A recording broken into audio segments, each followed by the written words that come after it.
The note was wet, not from rain, from tears, and the child who had held it was no longer there. But the missing person hadn't left through that door. There was another exit that nobody should know about. And when the lone rider turned the page over, he saw something that made his blood run cold. It wasn't words. It was a drawing, and he recognized that drawing from somewhere in his past. The gas station was too empty for a Friday night. 3 pumps running, a light flickering in the back. Bathroom, the smell of diesel fuel mixed with stale coffee, and that silence that seems to scream. The neon sign above the entrance blinked erratically. Gas Mart. The letter R almost faded, a ghost of itself. The parking lot had only 2 cars, an old Honda Civic with a dented bumper and a Dodge pickup truck with a faded American flag sticker. Neither seemed to have moved in the last few hours. Dust accumulated on the windows. Tires were half flat. The lone rider had just paid. 2 cereal. Bars, a black coffee, $12.30. The cashier didn't even look at him. She was glued to her cell phone, her nails bitten until they bled, a mask of exhaustion on her face. She must have been about 40, but she looked 60. Deep, dark circles under her eyes, gray skin under the fluorescent light. The kind of woman who had given up on everything a long time ago, but stayed there because she had nowhere else to go. The name on the tag read Sharon. She didn't blink when he put the money on the counter. She just picked up the bills with her mechanical fingers, gave back the change without counting, and went back to her phone screen. Cat video, low volume, fake laugh. He was already turning towards the door when he felt it. A touch. Light. On the sleeve of the leather jacket. It wasn't the wind. It wasn't an accident. It was intentional. Desperate. He turned slowly. She was a girl. 7, maybe 8 years old. Disheveled brown hair, as if she hadn't seen a comb in days. Deep-set eyes. Eyes that had already seen too much for her age. Eyes that no longer shone. Clothes soiled with dirt and something darker on the sleeves. Brown, reddish, old. She held a crumpled piece of paper in her right hand. Her left hand was trembling. I said nothing. He simply handed over the ticket. He hesitated. He looked around. Sharon was still on her cell phone. She hadn't even noticed the girl. Or she had noticed and ignored her, which was worse. Ryder picked up the paper. It was still warm. Sweat from the child's hand, or tears, or both. Notebook paper, torn at the edge. Written on with red-colored pencil, the letters crooked, childish, some almost illegible. "Help! He disappeared in here!" Below, a hasty sketch. A man. Simple. Stick figures. But something about him was wrong. The mouth. Too big, open, as if screaming or smiling. Impossible to tell. A door, a dark rectangle, and something that looked like blood. No, ink. I couldn't identify it. Red lines. Descending. Dripping. The rider looked at the girl. She was backing away.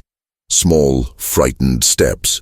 She looked back every second as if someone were going to appear, as if she were going to be punished for asking for help. He knew that fear. He had felt it when he was 9 years old, when he asked his teacher for help. And she called his father. And his father, well, he learned that day that asking for help sometimes makes things worse. "Who disappeared?" he asked, his voice low, firm, and controlled. She didn't answer. He simply pointed to the back hallway, where the bathrooms were. The storage room. The cold storage cameras that no longer recorded anything, where nobody went unless they absolutely had to. And then, before he could say anything, the girl ran away, not for the front door, behind the counter. He disappeared through a side door he hadn't even seen when he came in. A narrow door, painted the same color as the wall, almost invisible. Sharon lifted her head. Finally.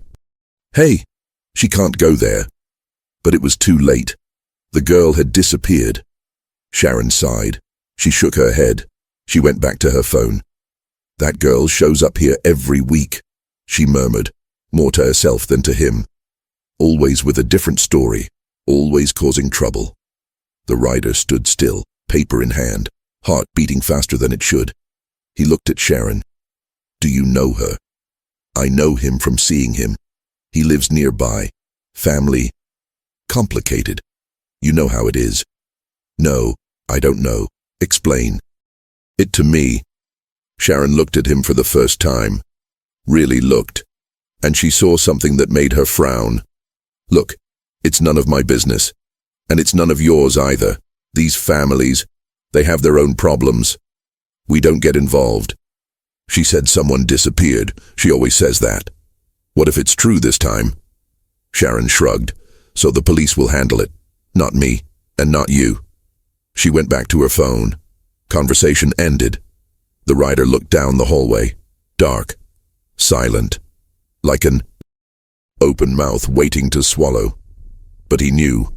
Something inside was very, very wrong. And he had 2 seconds to decide. Leave that gas station, fill up his tank, go home and forget that it ever happened, or follow the drawing. Her fingers tightened on the ticket. The paper crumpled even more. Red ink stained her skin. He looked at the front door. Freedom, simplicity, peace. Then he looked down the hallway. Darkness, complication, truth. He took a deep breath. He put the ticket in his pocket. And he began to walk. Backwards, to the place where no one should go alone. Sharon didn't even lift her head when he passed by. She was laughing at another video. Cats jumping. Digital nonsense to forget the real misery. The rider entered the corridor, and the door slammed shut behind him. Alone. Subscribe now to see what he found in that hallway, and comment on where you're watching from. Because this is going to be a long story. The hallway smelled of mold and old gasoline. But there was something else. Something organic. Rotten. Like forgotten food, or worse. 3 steps. 4. Cracked linoleum floor. Yellow that was once white. Dark stains that could be dirt. Or not. The ceiling light flickered. Once. Twice. An electric buzzing that was too loud. High-pitched, hurting my ears. Then it disappeared completely. Complete darkness. For 3 eternal seconds. When she returned, she was weaker. Yellowish. Sick. The rider stopped. He took a deep breath. He felt the weight of the decisions sinking down his shoulders like wet concrete. Every muscle in my body screamed, "Come back, get out, this isn't your problem." But the brain was trapped in the drawing, in the red lines, in the stick figure with the open mouth. He could go back, call the police, leave it to someone with a badge and protocol to handle. Protocol. The word sounded funny in his head. Protocol didn't save his brother. Protocol didn't save anyone he knew. Protocol was an excuse not to act. But the drawing, that drawing on the paper, he had seen that before. Not exactly the same, but too close to be a coincidence. When I was 9 years old, in a trailer in Bakersfield, summer of 1993. Unbearable heat, air conditioning broken for months, father unemployed, mother, well, she had left 2 years before and never returned. He shared a room with his younger brother, Danny, 7 years old, blonde hair, blue eyes, easy smile, until he stopped smiling altogether, until he started drawing. Always the same drawing. Man, door, red lines. The rider had asked what it was. Danny said, "It's a bad place." What a terrible place. Where does the man take the children? Which man? Danny remained silent. He didn't answer anymore. 3 days later, he disappeared. He disappeared from school. He never came home. The police searched for him. His father drank more. And Ryder was left alone with the drawing on the wall. He never erased it. He never managed to. And now, 32 years. Later, another drawing, different lines, same terror. Ryder closed his eyes, just for a second. He tried to push the memory back into the cage where it was locked, but the cage was open now, and everything came back. His father's voice, hoarse, drunk, shouting that Danny was weak, that he had run away like his mother, that it was his fault for not taking care of his brother, the smell of whiskey, cheap, sour, the muffled screams when her father broke things, the siren that never came. Because nobody cared. Because nobody cared about what happened inside a trailer in a poor neighborhood. He opened his eyes. The light flickered again. He moved on. At the end of the corridor, 3 doors, men's restroom, faded blue sign, door ajar, dark inside, strong smell of urine, women's restroom, pink sign, door closed, rusty padlock, and a third one, no license plate, just a piece of plywood painted brown, rusty hinges, loose latch, as if someone had forced it several times. He stopped in front of her. He heard nothing, absolute silence, but the silence was wrong, dense, as if something were hidden inside it. He touched the doorknob, cold, damp, sticky. It turned slowly. The door creaked, loud sound, echoing, and on the other side, empty. Just boxes, stacked haphazardly. Old products, soda cans with labels from brands that no longer exist. Bags of potato chips expired years ago. A strong smell of cleaning products, chlorine, ammonia, mixed together, burning the nose, and in the background, a broken window, open. A torn curtain swaying in the wind. A wind that carried the smell of garbage, and something else. Sweet. Nauseating, children's perfume. He entered, slowly, treading carefully. Broken glass on the floor, shards reflecting the dim light of the street outside. But on the floor, near the window, a small backpack, pink, with unicorn stickers. Worn, old, one of them half torn off. It's a dark spot, recent. It wasn't blood, it was a blade. Brown, still wet, shining in the light. And footprints, small ones, from children's sneakers, size 12, maybe 13, leading to the window. And then, nothing. Whoever had left the footprints had left that way, jumped, or been pulled. The rider bent down. He touched the mud. It was still wet. He rubbed it between his fingers. Strange texture.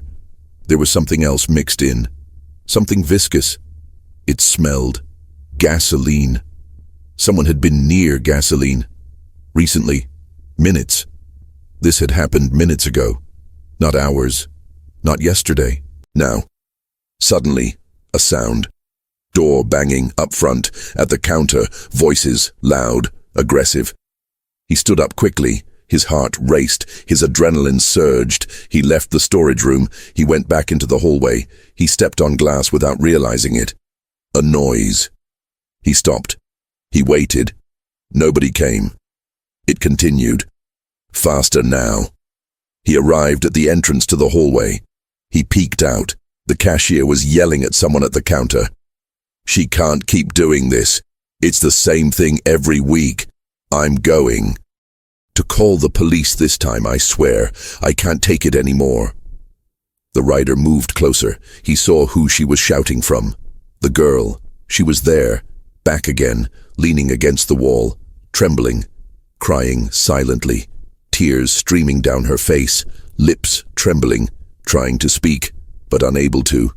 And behind her, a man, tall, very tall, must have been 6 feet 3 inches, thin, broad shoulders, but a skeletal body, dirty cap, brim pulled forward, covering half his face, large hands, long fingers, dirty fingernails, small, deep-set eyes, blue, cold, and a crooked smile. A smile that didn't reach his eyes, the smile of someone who has already won. I'm sorry for the trouble, he said, his voice too soft, controlled, like an actor reading a script. She has problems. She makes up stories. She's always making a drama out of things. Her mother can't take it anymore. That's why she asked me to pick her up. I'm taking her home now." He extended his hand to the girl. Large, pale, like a claw. She shrank back. Her whole body recoiled, like a cornered animal. And he looked at the rider. That look. God. That look. He recognized that look. It was the same thing he had seen in the mirror as a child. When nobody believed him. When nobody helped. When he cried for help and was met with indifference. The look of someone who knows that nobody will do anything. And he just hopes, that this time it will be different. I hope someone will see this. That someone cares. Let someone stay. And don't leave. Like everyone always went out. The rider didn't move. He stood there, watching, calculating, every neuron working at maximum speed. The man noticed. He slowly turned his face towards him, like a predator identifying a threat. He smiled even more. "Any problems, friend?" The word friend sounded poisonous. False. The attendant sighed, went back to her cell phone. Problem solved. It wasn't her problem. It never was. But the girl kept looking at Ryder. Eyes. Pleading. Silent. Desperate. And he knew, deep down, where reason cannot reach, where only instinct speaks, that primitive place in the brain that identifies danger before conscious thought. He knew. That man was not a father. He wasn't my uncle. It wasn't a neighbor helping. It was nothing that should have been near that child. The signs were all there. The body language, the girl recoiling, the man invading her space. The way he hadn't touched her yet, because he knew that in public touch draws attention. But the eyes already possessed her. But he had no proof. He had no badge. He had no legal right to interfere. I only had one feeling. A crumpled note in my pocket, and a story that no one would believe. The man took a step. He touched the girl's shoulder, long fingers curling, a firm grip, probably painful. She shuddered. Her whole body shook. "Come on, dear. Your father is worried." "Okay." The word sounded wrong, like a fingernail scratching a blackboard, like a break. Without pads, like something breaking. The rider took a deep breath. 32 years ago, he had seen the same scene, in a Walmart in Fresno, toy aisle, another man. In his 40s, cheap suit, gentle smile, another child, a boy, 5 years old, crying softly. The man saying he was his uncle, that he was going to take him back to his father. And a woman walked by. She saw. She hesitated, but he did nothing. Because he wasn't sure, because he could be wrong, because causing a scene was worse than ignoring it. She followed. She left the store. She forgot. Ryder was 6 years old at the time. He was with his mother. He still had a mother then. He saw everything. And when he asked why the woman hadn't done anything, why nobody had helped, she said, "Because it's none of our business, son. We don't meddle in other people's lives." 3 days later, they found the body near a river, 7 kilometers from the city. Walmart child, drowned, or so they said. They never found who did it. Case closed. Another one. Ryder never forgot the face. Pale, wet, eyes open underwater. A photo in the newspaper that his mother tried to hide, but he saw it anyway. He swore that day that, when he grew up, he would never let it happen again. I would never be the kind of person who saw something and did nothing. Never. But he left, several times. Because of fear.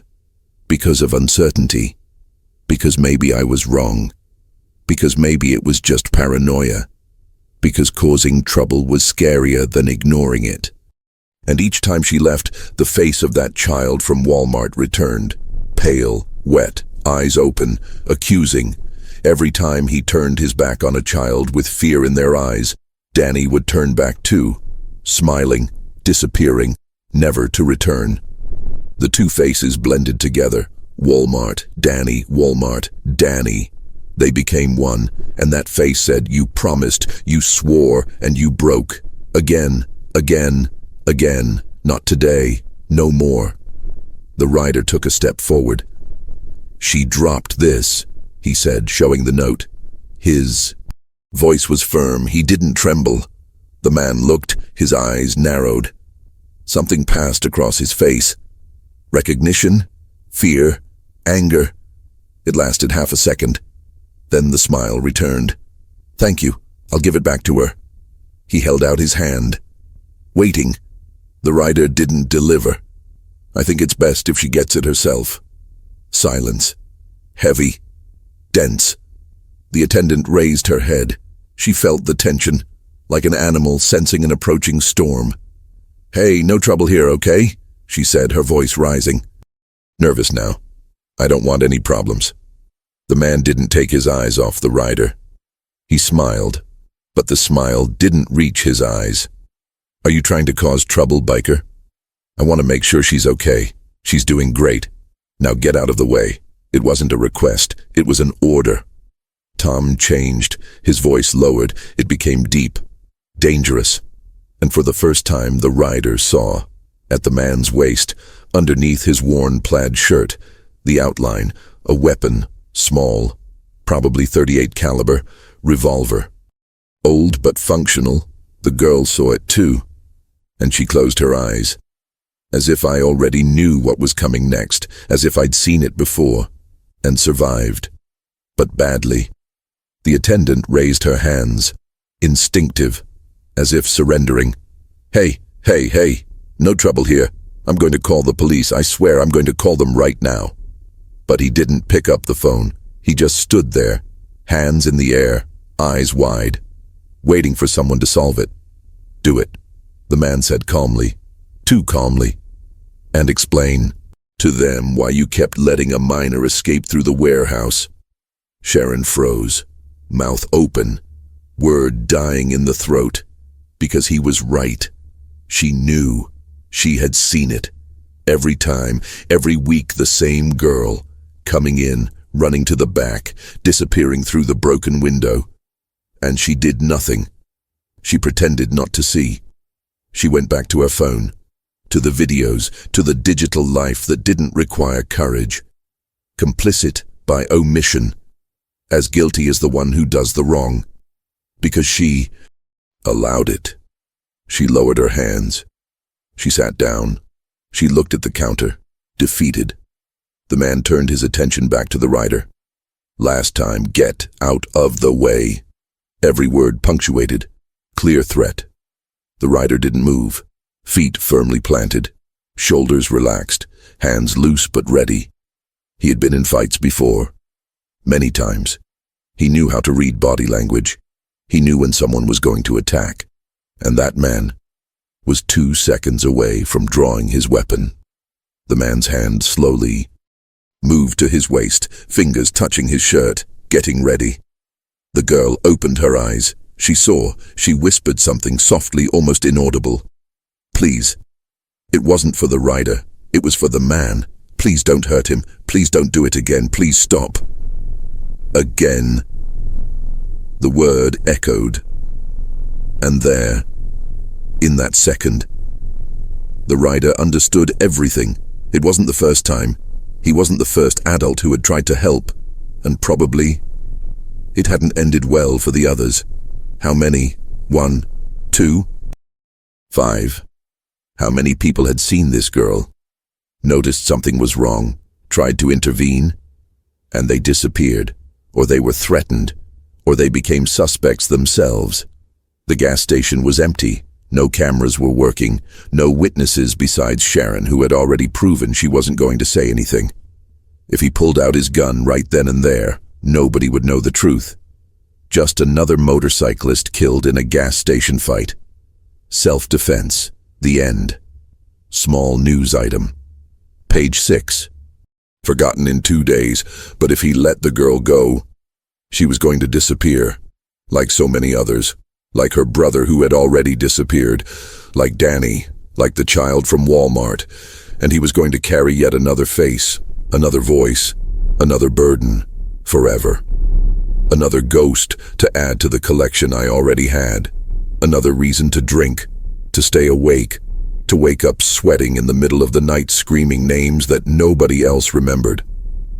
So he did the only thing he could do. It was left. And he spoke. Firm voice, eyes fixed, without blinking. Okay, you can take her. But first, I just want to know one thing. The man hesitated. I wasn't expecting this. I expected resistance, a fight, or retreat. No negotiation. What? Who disappeared? Silence. The girl held her breath. Sharon looked, for the first time, truly paying attention. The man frowned. What are you talking about? The rider showed the ticket. Crumpled paper, red lettering. She wrote that someone disappeared in... here. Who was it? The man looked at the paper, then at the girl. His eyes were accusing, betrayal. See, you son of a bitch, you said so. Then back to the rider, and for the first time the smile disappeared, completely. His face hardened. His mask fell off. And what appeared underneath was worse than any fake smile. It was empty, cold, dead. Eyes of someone who has already killed, and will kill again, and feels nothing. You shouldn't have read that, but I read it. Then you made a mistake.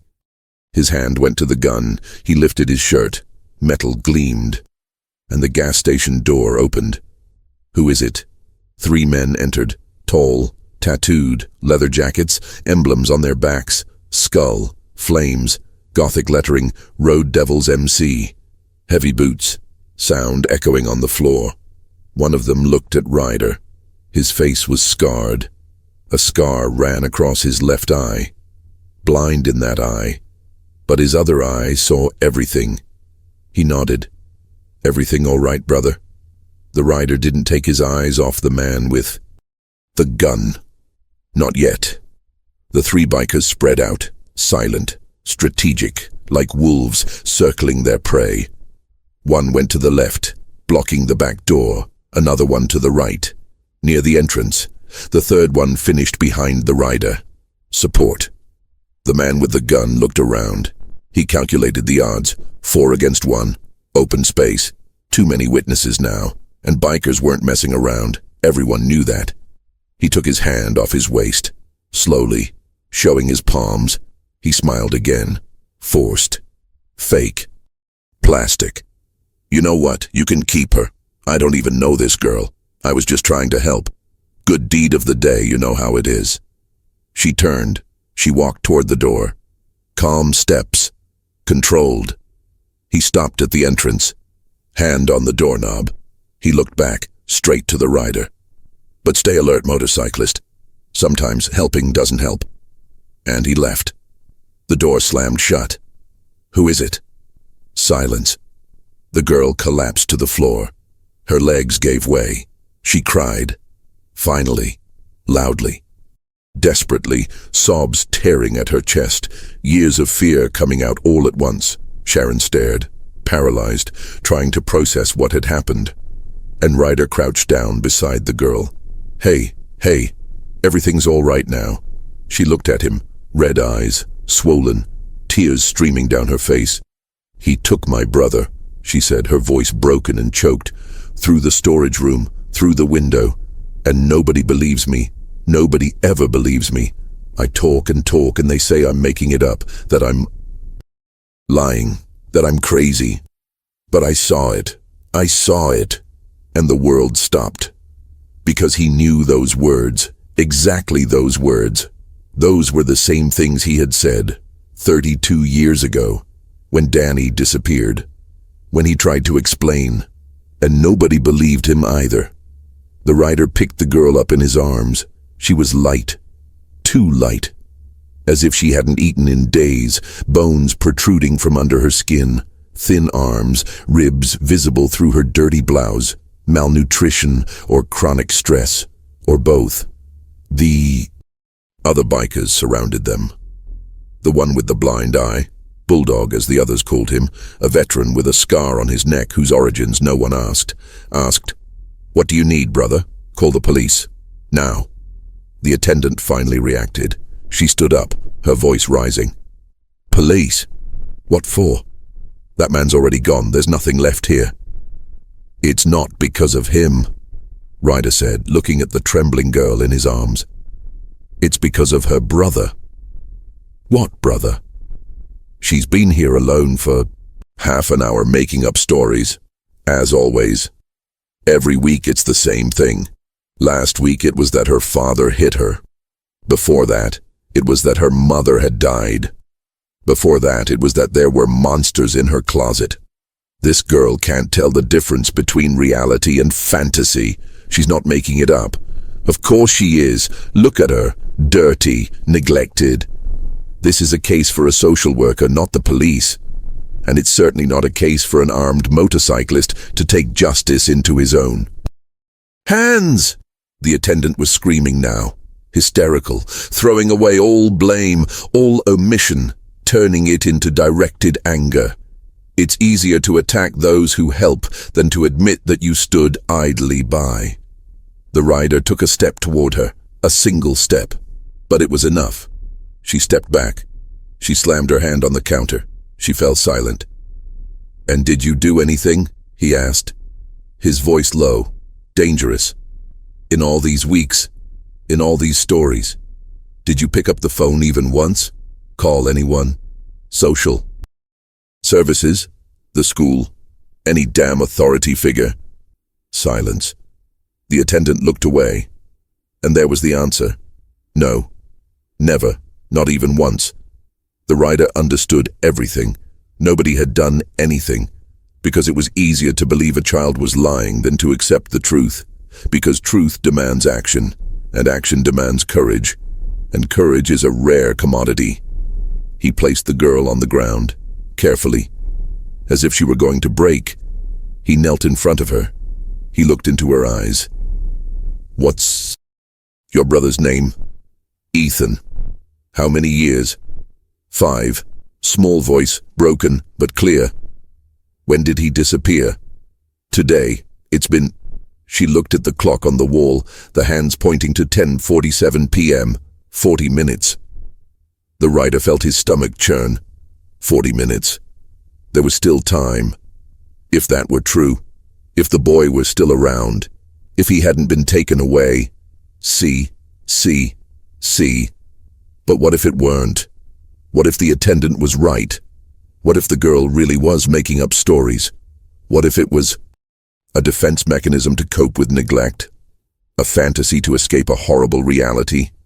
He was going to mobilize the club, call the police, cause a whole mess, for nothing, or worse, to cause trouble, to find nothing, to be arrested for trespassing, assault, illegal possession, to end his life and his brother's lives.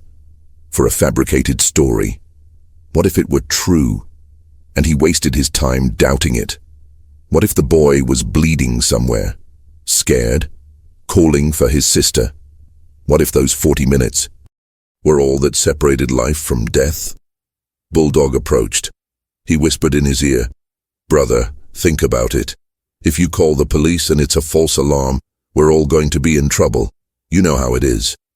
Motorcyclists, kids, the police, they'll think we're involved, that we did something, that we're the problem." He was right. A biker helping a child? First suspicion, he did something to the child. It was always like that, always. Tattoos, leather jacket, noisy motorcycle, scars, file. Suspect before being innocent. Guilty until proven innocent, and sometimes not even after trying it. The rider knew bikers who had tried to help, tried to report the crime, tried to do the right thing, and they ended up imprisoned, beaten, dead, because the system doesn't trust those who live outside of it. "What if it's true?" Ryder asked, still looking at the girl. "So we'll resolve this our way. No police, no questions. We go in, we get the boy, we leave. Nobody needs to know. We'll leave. Him at a hospital. Anonymously. The end." That made sense. But And what if we need proof to arrest whoever did it? Then we'll call the police later, once the boy is safe. The rider looked at the girl again. Are you sure? Absolutely sure your brother was taken? He didn't run away. He's not hiding and playing. He didn't make it up. She nodded, desperate, tears falling again. I saw it. I saw him being pulled through the window. He screamed my name, and I couldn't hold him. I tried. Grabbed his hand, but he was too heavy and the man was too strong, and I let go, and he disappeared. And it's my fault. It's all my fault. She started crying again, violent sobs, her body shaking. And there, in that crying, in that despair, in that devastating guilt that only a child can carry, the rider saw the truth. Not because I had proof, not because I had logical certainty. But nobody cries like that over a lie. No one carries guilt based solely on fantasy. No one destroys themselves like that through invention, real pain, real trauma, real loss. He stood up. He looked at his brothers. Let's go after him. Now. Bulldog hesitated. Brother, now. A voice cut through the air. A command, not a request. Silence. Then, one by one, they nodded.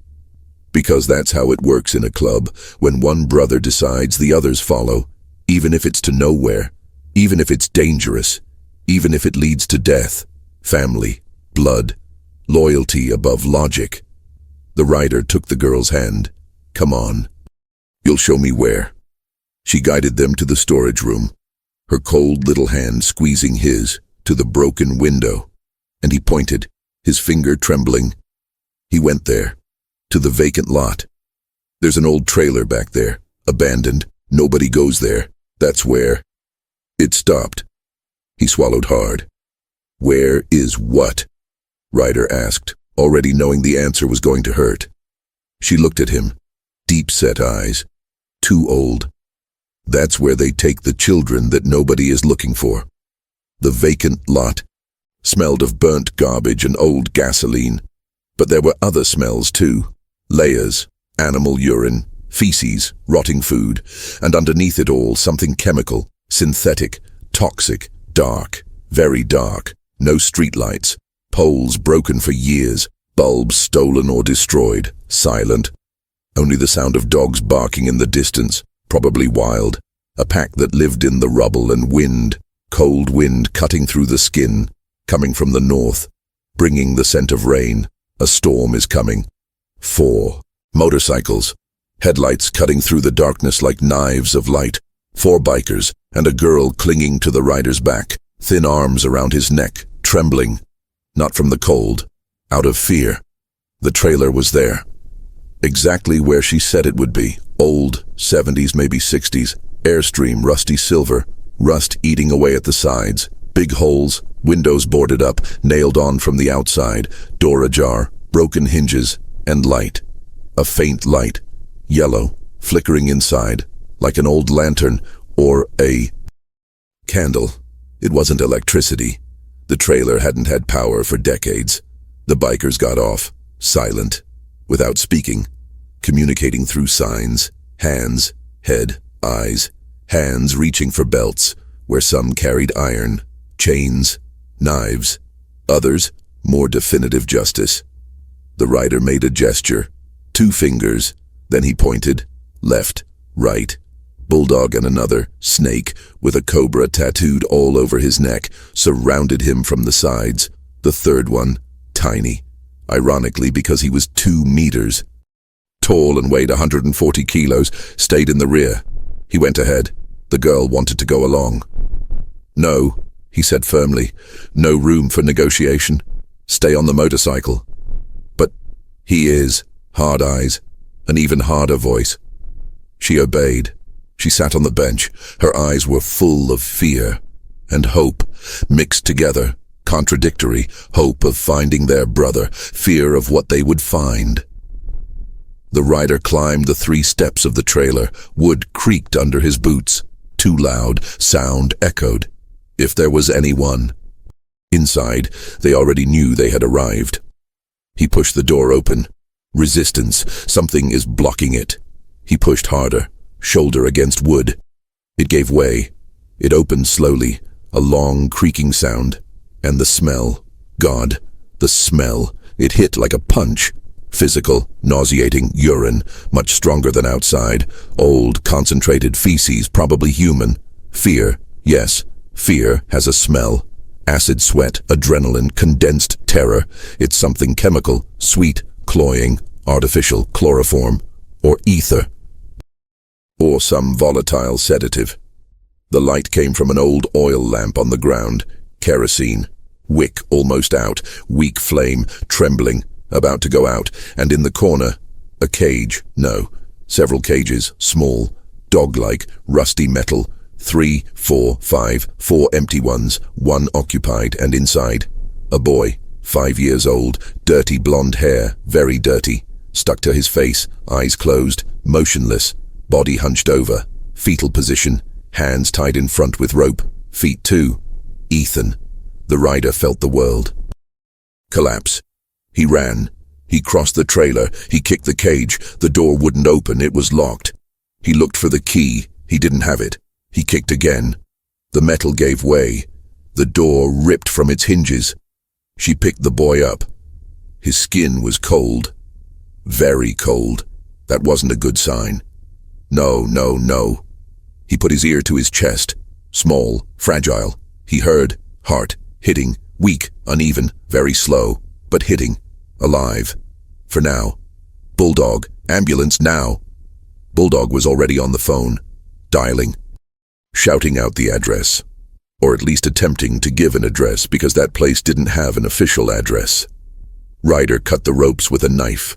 Hands, feet, marked skin underneath. Red, purple, hours tied up. Maybe more. He carried the boy outside, quickly, away from the trailer, away from the smell, away from the horror. He put it on the ground. Cold earth, but better than metal. The girl saw it. She ran. She fell to her knees. She almost hurt herself. Ethan! Ethan! He shook his brother. He didn't wake up. Head bobbing, no resistance. Please, please, wake up. Wake up, Ethan. It's me. Everything's all right now. You're safe. Sobs between words. Voice breaking, sirens far away. But coming. Arriving. 3 minutes. Maybe 4. The rider checked his breathing. Slow, very slow, shallow, chest barely rising, overdose or heavy sedation, too much of a dose for a small body. I needed to keep him breathing. I needed a sound, different, not a siren, motor, coming fast, very fast. Everyone looked. A black van, no license plate, tinted windows, completely tinted, illegal, coming straight to them, without holding back. The bikers took their positions. Hands on weapons, defensive formation, protecting the children.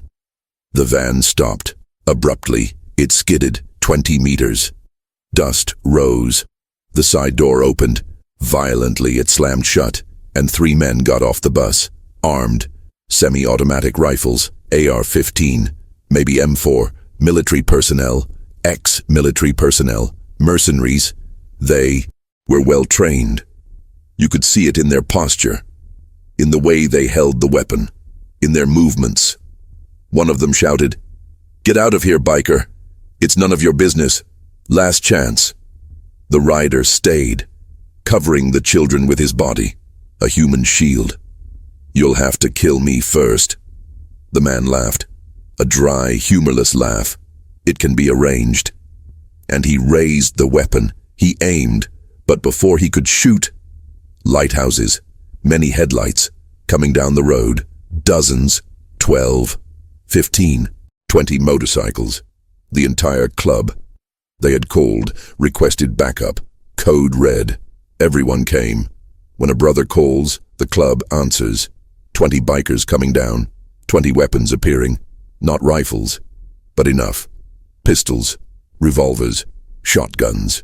One even had a baseball bat, all armed, all silent, all ready. Everyone is waiting for orders. The men in the van looked around, surrounded, Outnumbered, not outgunned, but outnumbered and out of control. Their leader hesitated. He lowered his weapon. Slowly, he looked at the rider, memorizing his face. "This isn't over," he said. "A promise, not a threat." "I know," Ryder replied. The man got into the van. The others did too. He started the engine. He accelerated. He disappeared into the night. Dust remained. But Ryder knew. It was far from over. Very far away. And now, they knew who he was. They knew his face, the motorcycle, the club. They knew where to find him, and worse, they knew he wasn't going to stop. He was going hunting, investigating, destroying everything he could. He had declared war, unintentionally, unplanned. But he declared, and war has consequences. The ambulance arrived, blue and red lights reflecting off the rusted metal. Paramedics got out, running, stretcher, equipment. They picked up the boy, they checked his vitals, they exchanged worried glances, silent but clear, serious, very serious. They put on an oxygen mask, IV fluids, stretcher. The girl wanted to go along. She grabbed the stretcher. "I'm going with him, don't separate us, please." The paramedic looked at Ryder, a silent question. He nodded. "Let her go." They went upstairs. The girl held her brother's hand, crying. Not from sadness now, from relief, mixed with fear. He could still lose. He wasn't safe yet. The ambulance left, sirens blaring through the night. The bikers stayed, staring at the trailer. Nobody spoke. Bulldog approached. "We need to burn this." "No," Ryder said. "The police need to see." "Brother, if the police come in..." "Here, they're going to have questions. Lots of questions. And we'll be the prime suspects. We always are. So be it." "Are you sure? Really sure? Because there's no going back. We're staying. We're going to be interrogated, detained, investigated. Our lives will be turned upside down. There are more children. I know there are. Those cages, 4 empty ones. They mean 4 more, at least. And if we burn them, we'll never know how many, or who. We'll never find them." Silence. Bulldog sighed. Long, tired. "Okay, your way. But when things go wrong, remember I warned you. I'll remember." But when they turned to leave, they saw, at the trailer door, in the shade, someone had returned. Alone this time. He was the man at the gas station. Baseball cap, plaid shirt, big hands, with the gun in hand, a .38 gleaming under the lamplight. And the smile returned to his face, wider now, victorious. "I warned you," he said.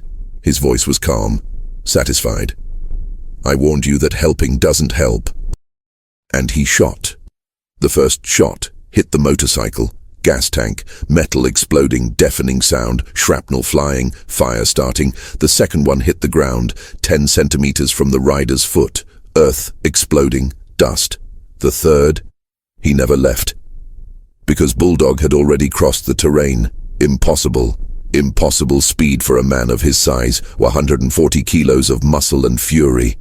And he threw his whole body against the shooter. The two rolled on the ground, violent, arms intertwined. A real fight. Dedao. Gun flew far. It spun in the air. It fell. 3 meters. The other bikers surrounded him. They immobilized him, hands holding his arms, legs, neck. 3 seconds. It's over. The man was on the ground. Face in the dirt, mouth full of grime, arm twisted behind his back, painful, joint at its limit, yelling, "Let go, you're committing a crime. Assault, I'm going to sue, I'm going to call my lawyer. You don't know who you're messing with, I'm going to..." Bulldog squeezed harder. The angle changed.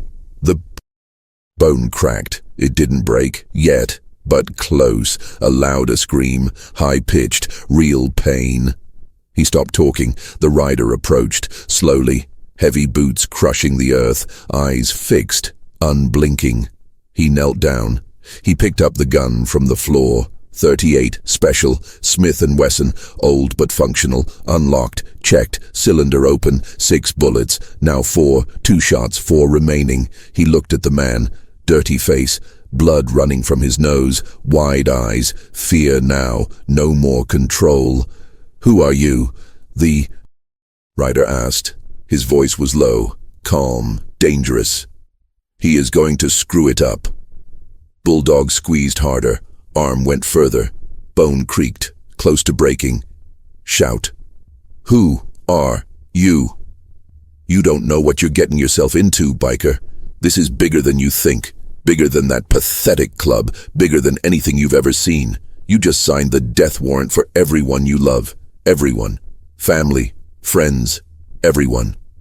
The rider didn't blink. He didn't react. "I don't love anyone." A lie. But it sounded true. Because it was almost true. Sirens again, closer. The police were coming. Someone had called. Gunshots attract attention. "We need to go," Snake said, looking at the road. Lights appearing. Blue, red. The rider knew. If they stayed, they would be arrested. All of them. Assault. Illegal possession. Weapon. Trespassing. It didn't matter that they were saving a child. The truth didn't matter. Justice didn't matter. Motorcyclists were always blamed first, judged later. If they were lucky. He stood up. He looked at his brothers. "Let him go." "What?" I said. "Let them go." Bulldog hesitated. He didn't understand, but he obeyed. He always obeyed. He let go of his arm. He pushed. He stood up. The man rolled over, gasping, breathing rapidly, dirty, injured, arm hanging strangely, probably dislocated. He looked at Ryder with pure hatred. Venom. "You'll regret this." "I've regretted a lot of things in my life. One more won't make a difference." And they turned, all of them, in sync, like a rehearsed choreography. They took the motorcycles, the ones that weren't on fire. They started the engines. A collective roar, a sound that makes the ground tremble, and they disappeared before the blue lights arrived. 20 motorcycles, vanishing into the darkness, as if they had never been there before, leaving only a trailer, cages, a wounded man lies on the ground, and many unanswered questions. 3 hours later, an empty bar, 20 kilometers from the gas station. Different city, different county, a place that didn't ask questions, that didn't care about the police, that served whoever paid. The bikers sat down, silent, drinking, processing, beer, whiskey, some just water. Nobody spoke, still processing what had happened. The adrenaline was wearing off. Reality setting in. The rider was in the corner, alone, always alone, even in the midst of people, looking at the empty bottle on the table. Jack Daniels, empty for 20 minutes. He didn't order another. I didn't want alcohol. I wanted clarity. I needed to think. Bulldog approached. He pulled up a chair. The wood creaked. He sat down heavily. "We screwed everything up, didn't we?" "No, we saved a child." "And he put a target on our backs."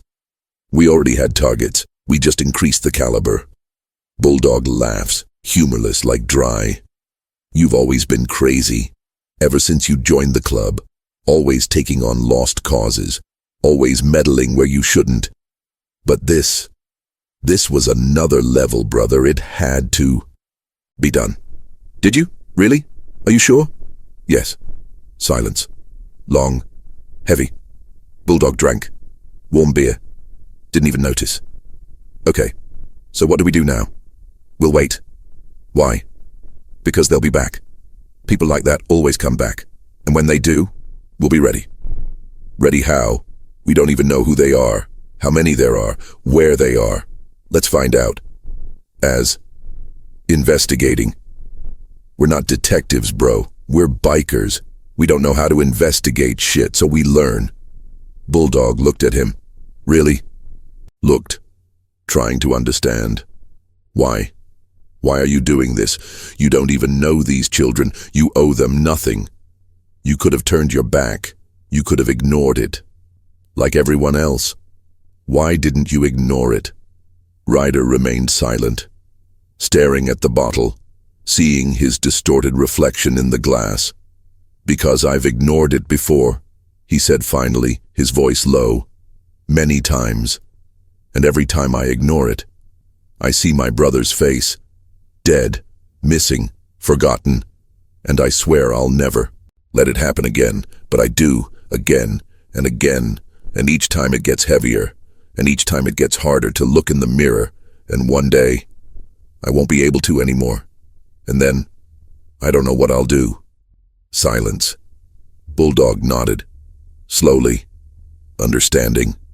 He stood up. He patted Ryder on the shoulder. Heavy, fraternal. You're an idiot, brother. The biggest idiot I know. But you're my idiot. And if you're going all the way, I'm going too. You don't need to. I know. But I'll go anyway. Because that's what siblings do. They stick together even when it doesn't make sense. And he left. He went back to the others. The Ryder stayed. Alone again. He picked up his cell phone. Cracked screen. Old message. Unknown number. It opened. A photo. Hospital. Room. The girl. And her brother. Ethan is awake. His eyes are open. Weak, but alive. Smiling. Small, but smiling. Vivo, and below. One word. Thanks. He closed his eyes. He took a deep breath. It was the first time in years that someone had expressed gratitude. For the first time in years, something he did mattered. He saved a life, maybe two. He changed something, he made a difference. But the relief was short-lived, because another message arrived. Same number, no. Different, also unknown. Another photo. This time, it wasn't from the hospital, it was his house. Small, rented, outskirts of town. Your motorcycle, in the garage. License plate visible. Your window, light on, curtain open. Your life, exposed. And below. 3 words. People know. He opened his eyes, slowly, and he understood. The war had begun. In truth, no more threats, no more warnings. Real. And he was alone. No, not alone. I had the club. But a club wasn't an army. It had no resources. It had no training. It had no infrastructure. There were 20 men against, how many? 50? 100? More. And they had money, power, connections, politicians, judges, police officers. It's impossible to win. But impossible has never stopped anyone from trying. The Ryder didn't sleep that night. He didn't try. He knew he wouldn't succeed. He stayed awake, sitting by the window. Curtains closed now, gun in his lap, loaded, unlocked, looking at the empty street. Cars stopped, streetlights flickering, one completely out, waiting. They didn't come, but he knew. It was a matter of time, a matter of when, not if, because people like that don't forget. They don't forgive. They don't let things go. Dawn broke. The sun rose slowly. The sky changed from black to grey to red. Red clouds on the horizon, like diluted blood. A warning. Sailors used to say, "Red sky in the morning. Sailor, be careful." A storm is coming, literal and metaphorical. He checked his cell phone. Battery at 12%. It hadn't charged. More messages. This time, from Bulldog. "We need to talk. Bar. Now. Urgent." 20 minutes later, he was there. Same bar as last night. But different during the day. Sunlight streaming through the dirty windows, revealing all the grime, all the wear and tear, all the despair. Beautiful at night under low lighting, horrible during the day under harsh reality. The whole club, seated, serious faces, some injured, Bulldog with a black eye, Snake with a cut lip. Did they fight? Were they attacked? Bulldog in front, arms crossed, defensive stance. "There's something you need to know." "What?" "We investigated, all night long. We called contacts. We paid informants. We scoured the internet, the deep web, the dark web, everything." And They're not nobodies. The guy at the gas station, the guy in the trailer, the van, everything's connected. They're part of a network, a big one, national, maybe international, organized. There are judges, there are politicians, there are police officers, there are prosecutors, there are people in the FBI, brother. People we can't touch. People that if we try, we die. Or worse, we disappear, and nobody asks. The rider felt his stomach clench, but not with surprise. Deep down, I already knew. It had to be big. Abandoned trailer, professional cages, coordinated operation. It wasn't improvised. How many children? We don't know for sure. Information is fragmented, protected, encrypted, but from the records we've been able to access, many dozens in this region alone. Maybe hundreds statewide, maybe more.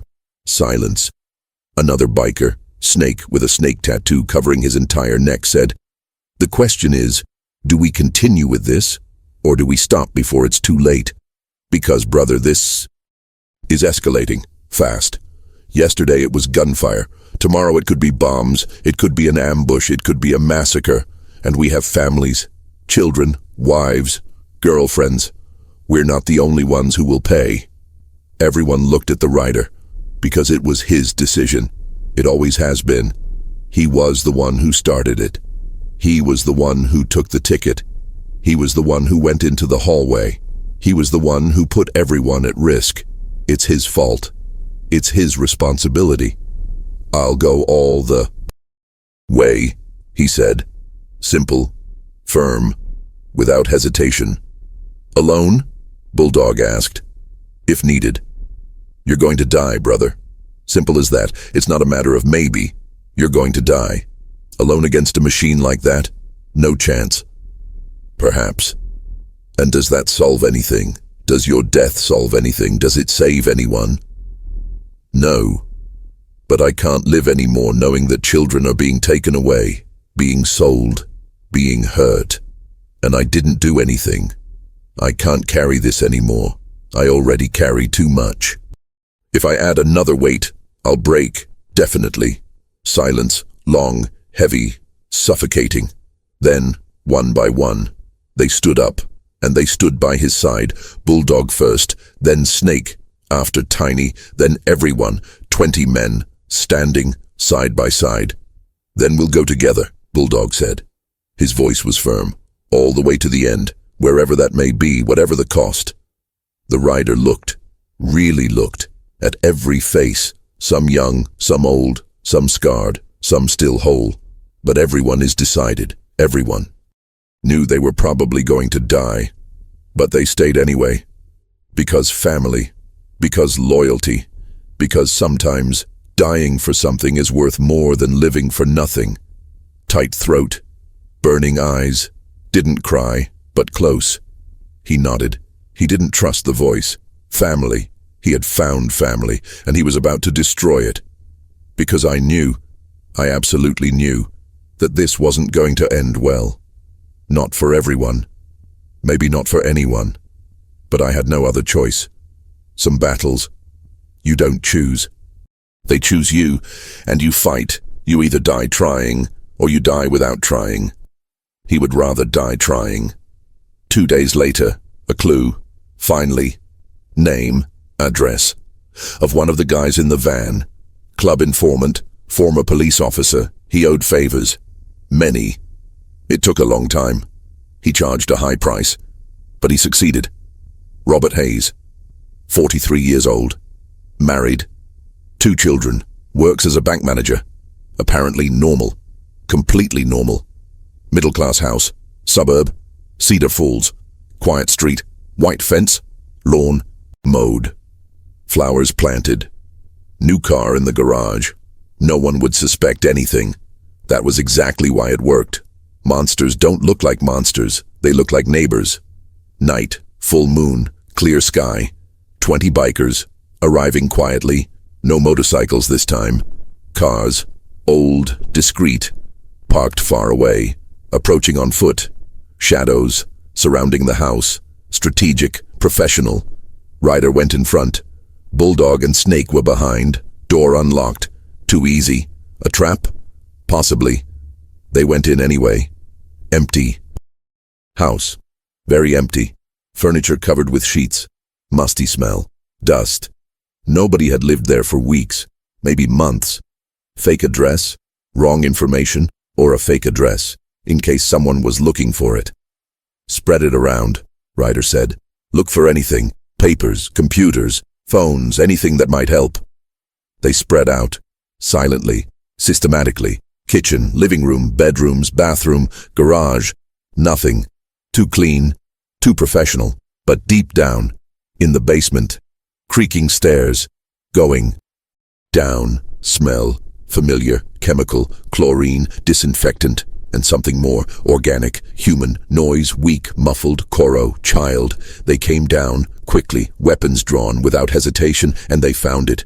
Reinforced door, metal, padlock. They kicked it. It didn't open. They ripped off the hinge. 3 kicks, 4. The door fell, and inside, 3 children, 2 girls, 1 boy. Locked in a small room, no windows, no furniture, just dirty mattresses on the floor, bucket in the corner for necessities. Terrified, very terrified, eyes wide open, trembling, and a man in the corner, surprised. He wasn't expecting it. He tried to run, but where to? There was no way out. Snake grabbed it. He threw it against the wall, hard, head slammed shut. Hollow sound. The body fell. Unconscious. The rider picked up the children, one at a time. He carried them upstairs, far away, far from the basement, far from the horror. He put it in the living room. He covered it with sheets, warming it up. Everything's fine, he repeated. Everything's fine now, you're safe. But they didn't believe him. How could they? Adults had failed them before, many times probably. Why would this one be any different? Police arrived 10 minutes later. Anonymous call. Again. Bikers disappeared before again, but they left evidence, documents, photos, names, addresses, many names, important, powerful. And the next day, news. Large. National. Operation Rescue Child Trafficking Network. Dismantled. 6. People arrested, including a city councilman, a police officer, a lawyer, 17 children rescued. Total. Victory? No. Because at the end of the news broadcast, an image, security camera, suburban house, the rider, face captured, clear, identifiable, and below, a warning. Police are searching for a motorcyclist involved in home invasions, assaults, and the kidnapping of minors. Seizure. They turned the tables. They reversed the story. They said he had taken the children, not rescued. He said he was a gang leader, a pedophile, a drug dealer. Every word is a stab wound. Every lie is a burden. He had become the criminal. It didn't matter how many children he saved. The truth didn't matter. It didn't matter at all. System protecting system, as always. And he had a choice. Turn yourself in, face false charges, probably be killed in prison. Either run, flee, live in hiding, be hunted. He took the motorcycle, maybe for the last time, and he decided, run. But before we go, he went to the hospital. One last time, see the girl and her brother. Bedroom window, 2nd floor. They were doing well, recovering, laughing now. She saw him through the window. She recognized him. He waved, smiling. He waved back, and he left, knowing that I would probably never see her again, and that everything was fine. Because she was alive, safe, with a future. And sometimes, that's all that matters, even if it costs everything. 3 weeks later, the rider was hiding. Cheap motel, Route 40, small town. 3,000 inhabitants, nobody knew him, or almost nobody. But the news spread, fast, viral, photo of him, face, visible tattoos, name, the one he used, not his real name, detailed description, wanted, assault, invasion, kidnapping, seizure. The word kept repeating. Television, radio, internet, newspaper. They completely twisted the story. They fabricated evidence, false witnesses, edited videos. They said he took the children, not saved them. They said he was the leader of a violent gang, a drug dealer, a serial pedophile. Every word is a stab wound. Every lie is a layer, building narrative, destroying truth. And it worked. Because who would believe a motorcyclist going against a judge, against a police officer, against the entire system? Nobody. The club broke up, forced under pressure. Many were arrested, interrogated for 72 hours, then released without formal charges, but marked, filed, watched. Bulldog called once, briefly. "We can't help you anymore. Brother, I'm sorry. But we have families, children, wives, grandchildren. We can't take any risks. They're watching us, wiretapping, following us. If we help you, we'll go to jail, or worse. Do you understand?" He understood. Perfectly. He didn't judge. He didn't get angry. He just turned it off. And he was left alone. Absolutely, completely. No club, no friends, no allies, no money, no future. Just the road, and the past, and the weight. A weight that was crushing me, day after day, hour after hour. He thought about giving up, several times, many times, grabbed the gun, the only thing he had left, put it to his head, in his mouth, under his chin, press, end it all, simple, quick, the end. No more running, no more hiding, no more wait. Peace, finally. But every time I was about to do it, every time my finger touched the trigger, I remembered.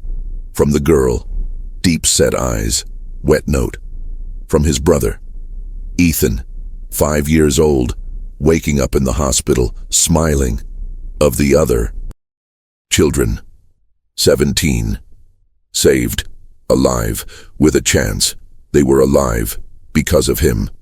Even if no one knew, even if no one believed, even if no one thanked them, they were alive. And that had to be worth something. I had to. Otherwise, everything would be empty, meaningless, purposeless, and he couldn't stand being empty anymore. I had already lived in emptiness for too long. One night, rain, heavy, thunder rattling windows, alone in the room, smell of mildew, peeling wallpaper. A knock at the, door. He picked up the gun. Silently, he approached, his heart racing. "Who is it?" No one answered. Another hit, more urgent. He opened it, quickly, gun pointed, and he saw the girl, alone, wet, shivering with cold, clothes soaked, hair stuck to her face, crying. How did you find me?" "I followed you," she said, her voice trembling, sobbing. "That day at the hospital when you left. I saw where you went, and I remembered your motorcycle's license plate. And I searched. Every day, asking, searching, and I found it. Finally, I found it, and..."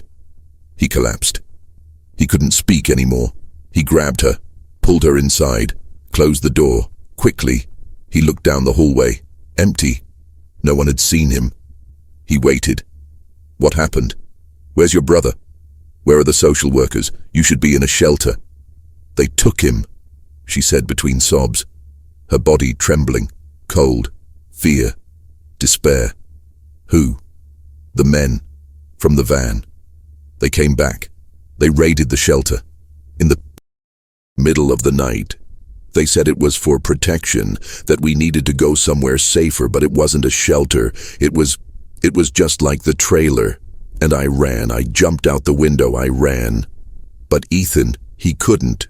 He's too small, and now he's alone. Again. And I don't know where. And I... She cried more. Uncontrollably. The rider felt everything collapse. 3 weeks of running, hiding, thinking that I had made a difference. And they came back. They took the boy again, as if nothing had happened. It was all in vain, all of it. Prisons, rescues, news. None of it mattered. because the system protected the system. Failure protected failure, and children continued to be taken away, sold, forgotten. Nothing has changed. It never changes. He stood up. He walked to the window. He looked at the rain hitting the glass. It failed. Again. As always. No matter what he did, he always failed. He saved the boy. But he didn't really save him, because they took him back. So what's the point? Why fight? Why try? For nothing. Absolutely nothing. It was useless. It always has been. It always would be. The girl approached. She touched his hand, small, cold, trembling. "Please," she whispered. Her voice was broken, desperate. "You're the only one who believes in me. The only one who tries. Everyone else gave up. The police gave up. Social workers gave up. Everyone said I made it up, that I lied, that it didn't happen. But you believed. You helped. Please don't give up, please." He looked at her. Red eyes, swollen, desperate, lost. Just like him as a child. When Danny disappeared, when nobody believed him, when everyone said he made it up, that he imagined it, that he was lying. And he understood. It wasn't about winning. It never was. It never would be. It was about trying. Even when everything told you to give up. Even when it seemed impossible. Even when reason told you there was no chance. To try. Because sometimes, trying is all a child needs to believe it's worthwhile. That someone cares. That someone sees. That someone fights. Even when losing. Even when failing. Even when dying. Trying matters. He took a deep breath. Long. Decisive. "Okay, we'll find him. I don't know yet, but we'll go." And for the first time in weeks, he sensed something. Not hope, not exactly, but purpose, reason, motive. Something beyond just surviving. And sometimes, it's the same thing. The rider dialed a single number. Risky. Very risky. Phone probably tapped, tracked. But I had no choice. Informant. Former police officer, Marcus. He owed favors. Many, even his life. "I need information," Ryder said. Straightforward. No preamble. "About what?" Tired voice, resigned. She knew it was going to be a problem. A black van, no license plate, operating near shelters, hospitals, transporting children. Silence. Long. Tense. "You're kidding, right? You're the most wanted man in the state, and you're asking me to help you investigate. The very people who put you on that list." "Yes. You're crazy. Completely crazy. I've been told that before. Several times. It doesn't change anything. Are you going to help me or not?" Sigh. Deep. Defeated. "Give me 6 hours, and then burn this number. Delete it. Forget about it. Because I can't talk to you anymore. Understood?" "Understood." 4 hours later, a callback. "Private number. I found something, but you're not going to like it." "I never like it." "Speak." "The van belongs to an NGO. Guardian Angels. Legally registered, impeccable documentation, certificates, stamps, approvals, everything in order. Founder, James Pritchard, former federal judge, retired, 68 years old, respected, wealthy, connected, donates to campaigns, finances politicians, has friends everywhere important. And officially they rescue children from dysfunctional families, situations of risk, abuse, neglect. They place them in temporary shelters, then adoptions. They are even funded by the state. They receive grants, donations, completely legal. But I investigated, discreetly, very discreetly, and I discovered that many of these children disappear from the records after a few months, as if they never existed. Documents vanish, files become corrupted, witnesses forget, and nobody asks, because officially, they were adopted, happy families, happy endings, everything beautiful. The rider clenched his fist. He almost broke the phone. "Where is the headquarters located?" "No, don't even try. This guy has private security, ex-military, mercenaries, heavy weapons. He has lawyers, the best in the country. He has politicians in his pocket, judges, prosecutors, the FBI. If you show up there, you'll be shot before you can take 3 steps. Or arrested, or disappeared. And nobody will ask questions, because you're already a wanted criminal. Your death will be considered self-defense. Case closed. I didn't call to find out if it's difficult. I called to find out where it is. Silence. Later.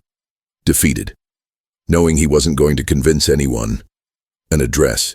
Detailed. Coordinates all the way to... Good luck, my friend. You're going to need it. And when you die, at least you'll die for something. That's more than most people achieve. He hung up. Ryder memorized the address. He wrote it down. Then he burned the paper. Ashes in the bathroom. He looked at the girl. You're going to stay here. Locked in. Don't open up for anyone, for anything. Understand? No, I'm going. With you. It won't. He's my brother. I have a right to him. You're a child. Children don't go to war. They stay. But if something goes wrong, he continued, his voice softer now, I need someone alive to tell this story. Someone who knows the truth. And that person is you. Promise. Promise that if I don't come back, you'll tell. Everyone. Newspapers, police, the internet, everyone. Until someone hears, until someone believes. Promise. She started to cry, but she agreed, nodding. She couldn't speak, because deep down she knew. He wasn't coming back. I'm not alive, at least. The rider got on the motorcycle, probably for the last time. He turned it on. The engine roared, a familiar sound. Comforting. He left. Address, secluded mansion, mountainous region.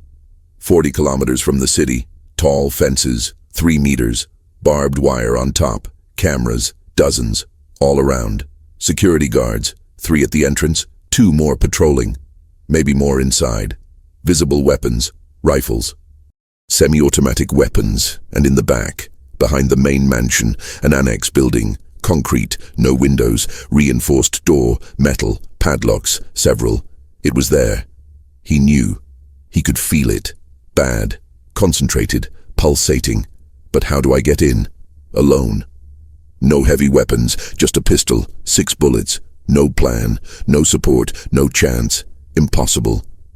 He stopped 500 meters away. He observed. He calculated. I could turn back, rethink things, plan better, maybe come back with help. But I had no time. I had no help. I had no choice, now or never. When he saw it, a car, approaching down the road, black sedan, tinted windows, official car, government license plate. He stopped at the entrance. The gate opened automatically. Recognition. And a man got out of the car. Elderly man. Late 60s. Expensive suit. Probably Italian. Gray hair, perfect hairstyle, gold-rimmed glasses, upright posture, confident, powerful. James Pritchard. The founder. The architect. The monster behind the mask. And there, at that moment, the rider understood. I wouldn't be able to get in without being seen. He wouldn't be able to rescue the boy without causing a commotion. He wasn't going to get out alive. Simple math, impossible to beat. But it didn't matter anymore, because some things are worth more than life itself. Dignity, honor, promise. And he had promised, not in words, but in action. When he picked up that ticket, when he walked down that hallway, he promised to try, until the end. Whatever that meant.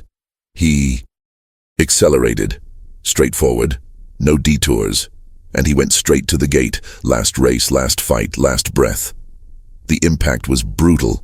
Motorcycle crashes into a gate, 120 kilometers per hour, metal twisting, sound of an explosion, spark, fire, shattering glass. He rolled far, 5 meters, maybe 6. He hit the ground, concrete, pain, sharp, cutting, shoulder dislocated, again, just like before. He stood up, staggering, blurred vision, blood trickling down, where? Head, arm, leg, everywhere.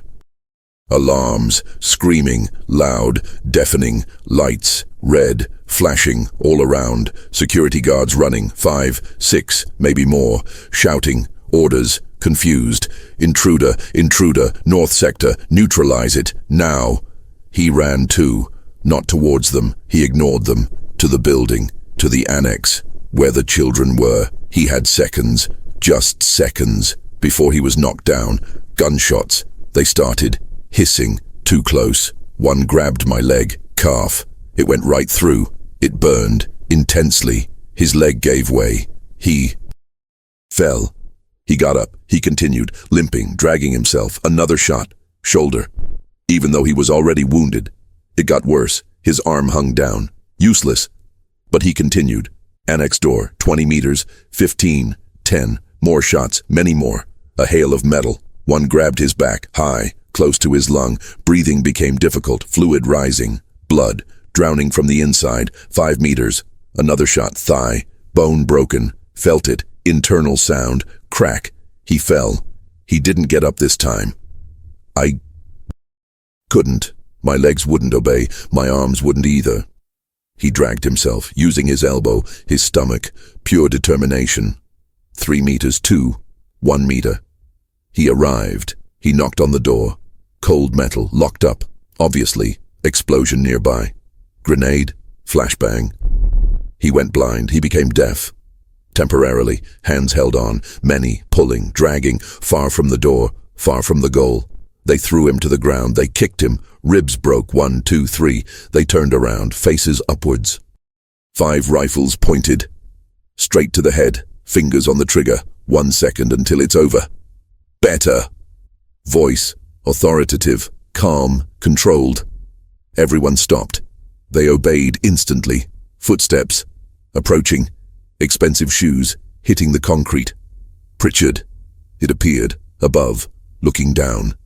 Her expression, curious, not angry, not scared. Curious. Impressive, he said, his voice genuinely admiring. You caused quite a bit of damage, biker. Gate destroyed. 2 guards injured. Alarm set off. Impressive. Stupid. Suicidal. But impressive. The rider spat blood. He tried to speak. His voice came out hoarse. Let the children go. Pritchard laughed. He sounded cultured, educated, scary. Why? So you can be the hero, so the world knows about your good deed. He tilted his head. It doesn't work like that, my friend. This world doesn't want heroes. It wants order, stability. And I offer that. Order, structure, purpose. You offer nightmare. A nightmare for whom? For those children that nobody wants, who were abandoned, beaten, raped, forgotten, thrown away like trash. Her voice rose, passionate now. I give them purpose, I give them value, I give them a future. I place them in families that pay a lot. Rich families, powerful families that care for them, educate them, transform them. I save more children than you will ever save in your pathetic life. You sell them like cattle. I put them where they have value, she shouted, losing control for a second. Then she recovered. She breathed, she smiled. You think shelters are better, the system, foster families, returning them to abusive parents, you think that is better. You're naive, pathetic. And you are a monster. Silence. Pritchard stepped forward. He knelt, close. And you?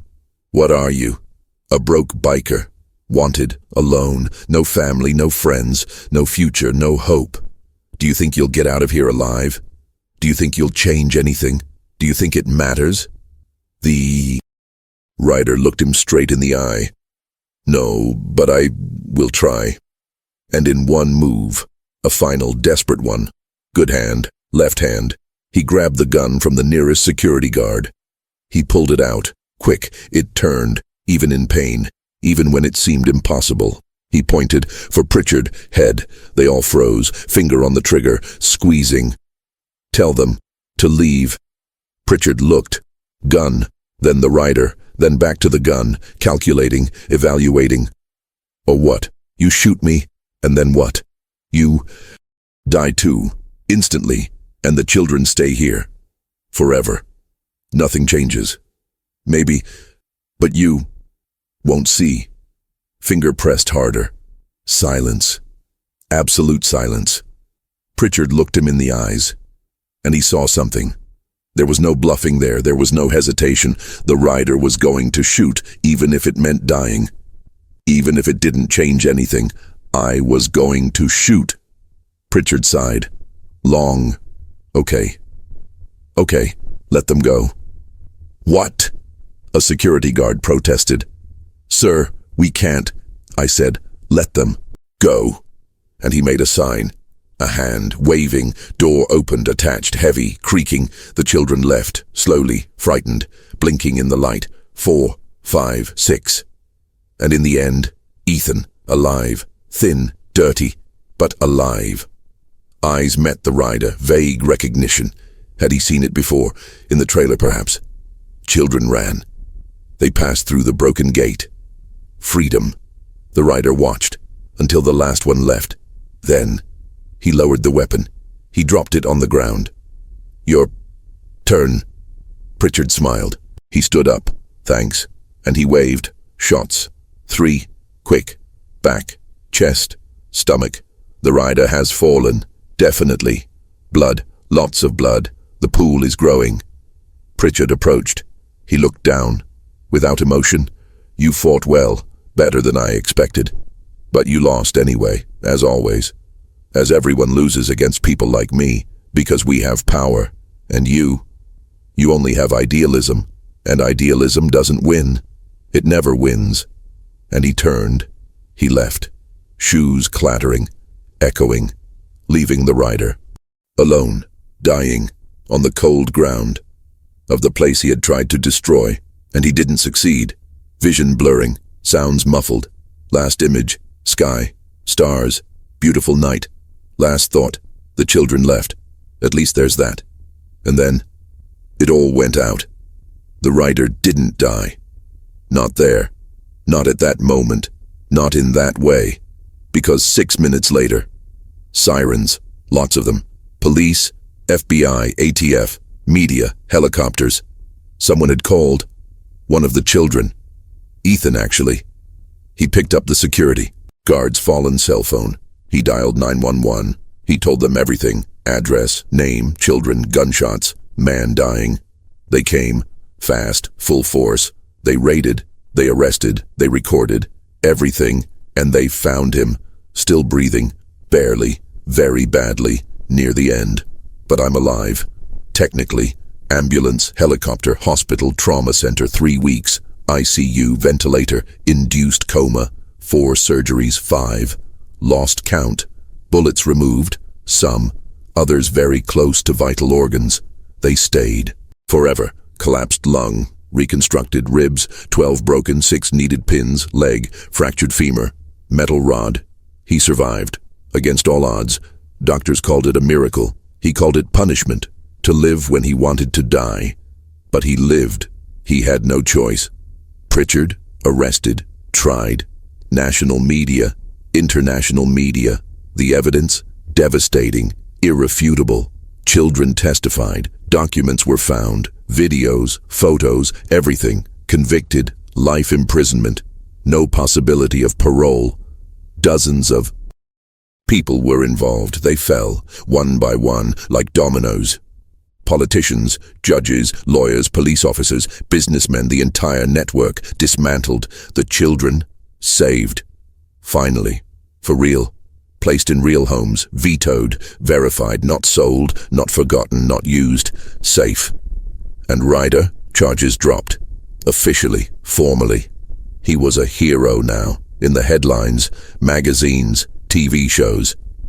Lone motorcyclist destroys drug trafficking network.